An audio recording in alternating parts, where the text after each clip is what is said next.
اول ما وصل الضابط قال عطنا اثباتك، عطى رخصتك. والله وانا اعطيه الرخصه بحر بين الرخصه، قال لي جو باك تو يور تراك، انا راح اجيك.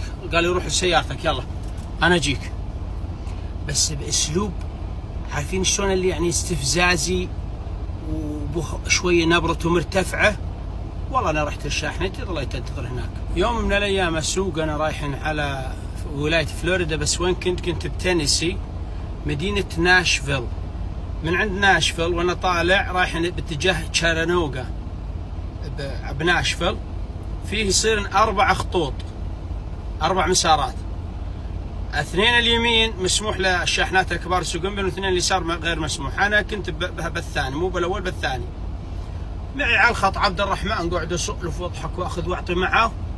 حسيت شيء صار بالسياره، قلت له عبد يمكن طق عندي تاير، خله اوقف. الدنيا تمطر وموت برد، موت تقص العظم قص. والله مسافل هناك وقفت. يوم وقفت انا كنت لابس ملابس خفيفه لانه مشغله تدفيه. انا ما لبست ملابسي، ما اعرف ايش، نزلت بشوف التاير اللي صار عندي اللي انفجر. والله يوم جيت ورا الشاحنه، لان واقفه وراي سياره مكسيمه نيسان خشته بالكامل رايحه، الصدام الامامي على الهود والكبوت بالكامل، والسياره تبخر، ولنبه حرمه عجوز ماسكه قالتني وترجف عجوز عمرها بهال 65 بهال 65 70 وترجف المسكينه. والله وانا اجي عليا واقوم الاطفه واسولف معاه، ايش تبين ايش كذا، خل اجيب لك ماء. رحت جبت له ماء من سيارتي ورجعت وقاعد اسولف معاه، انت زينه اوكي؟ قالت انا اوكي كذا. المهم ما ارتحت للوضع. والله وانا ادق على 911 على الشرطه، قلت لهم انا بالمكان الفلاني، مايل مارك 79 بالشارع الفلاني، تعالوا. قالوا في اصابات، قلت اعتقد. قالوا خلاص راح نجي. والله هي تحترق امريكا، لو انك تبي تعطس تجي الاسعاف ويجون الاطفاء ويجون المدمن، وهي تصير معركه عندي. خلال هالكلام هذا تبادلت انا وياه، اعطيته معلوماتي حقات التامين، خذيت معلوماته، اعطيته صوره رخصته، خذيت صوره رخصته. انا طبعا تدرون هذه التيدر او التريلر حقتي من وراء حديد قوي، ولا كانه صاير شيء، ولا يعني انا حسيت احساس بسيط.